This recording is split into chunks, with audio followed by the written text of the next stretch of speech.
માંગરોળમાં મહિલાઓ દ્વારા પવિત્ર પુરુષોત્તમ માસની ભક્તિભાવ સાથે વિવિધ ધાર્મિક કાર્યક્રમો યોજીને ઉજવણી કરાઈ રહી છે।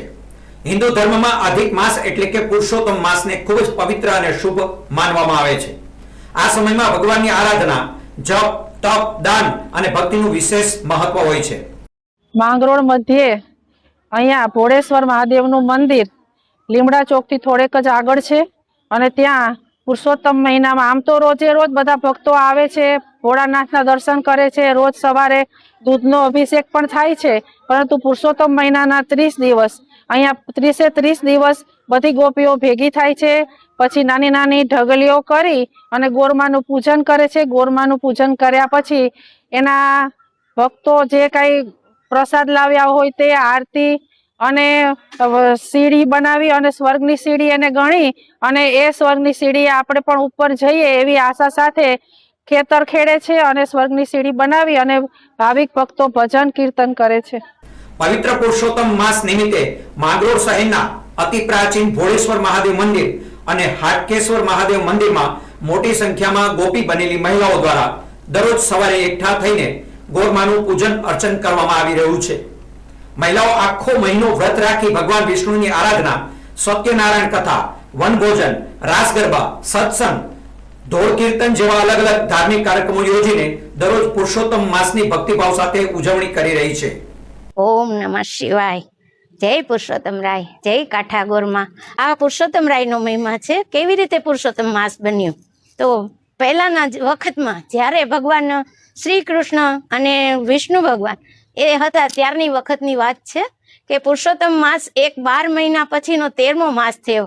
13મો માસ કેવી રીતે બન્યો? તો એ પણ બિચારા મણમાસ તરીકે ઓળખાતા। 3 વર્ષે 1 વર્ષે 10 દિવસ એવી રીતે 3 વર્ષના 30 દિવસ થાય, તો એ વધારાનો દિવસ હતો એટલે બધાએ તેને મળમાસની નામ આપ્યું। મળમાસ તો મલિન એટલે બધા તેમને ધૂતકારીને બિચારો બહુ સહનશીલતામાં દુઃખી થઈ ગયો। એણે ભગવાનની પ્રાર્થના કરી એટલે ત્યાં નારદ મુનિ પધાર્યા। નારદ મુનિએ કીધું કે આ શું તને તકલીફ છે, આટલો બધો દુઃખી કેમ છે? ત્યારે મળમાસે કહ્યું કે મને કોઈ સ્વીકાર કરતું નથી, મારો કોઈ આરાધ્ય દેવ નથી, તો મારે આરાધ્ય દેવની પ્રાર્થના કરો અને મને આરાધ્ય દેવ મળે તેવું કંઈક કરો। મારા મહિનામાં કોઈ સારું કાર્ય પણ કરતું નથી। એટલે નારદજીએ તો તેમને વિષ્ણુ ભગવાન આગળ લઈ ગયા। વિષ્ણુ ભગવાન તેમને ગરુડ ઉપર બેસાડી અને કૃષ્ણ ભગવાન આગળ લઈ ગયા। કૃષ્ણ ભગવાને તેમને આસન આપી અને બેસાડ્યો, પણ ત્યાં તો મળમાસ ગરગડો થઈ ગયો અને ત્યાં ઢળી પડ્યો અને મૂર્છિત થઈ પડ્યો। કૃષ્ણ ભગવાને તેમને અંજલિ છાટી અને ઊભો કરી અને પોતાના આસન પર બેસાડ્યો અને પોતાને આવવાનું કારણ પૂછ્યું। ત્યારે મળમાસે કીધું કે મને બધા ધૂતકારીને કાઢે છે, માટે તમે મને કોઈ પણ એવું નામ આપો કે જે બધા મને સત્કાર્યમાં ભાગ આપે। પછી ભગવાન શ્રી કૃષ્ણએ તેમને પોતાનું નામ પુરુષોત્તમ એમ આપી અને તેને પોતાના હૈયે ચાપ્યો। આજે વર્ષોથી અમે આ હાટકેશ્વર મંદિરના સાનિધ્યમાં આજે ગોરમા કરીએ છીએ।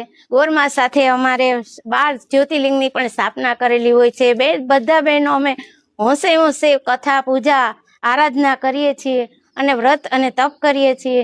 બધે નદીએ નાહવા જઈએ છીએ અને જાત્રા પણ કરવા જઈએ છીએ। બધા અમારે પૂરેપૂરો સાથ સહકાર છે બહેનોનો અને બધા મળી અને ખૂબ જ આનંદપૂર્વક અમે પુરુષોત્તમ રાયનું વ્રત ઉજવીએ છીએ। બોલો જી કૃષ્ણ ભગવાન કી જય, કાઠા ગોરમાની જય, હાટકેશ્વર મહાદેવની જય।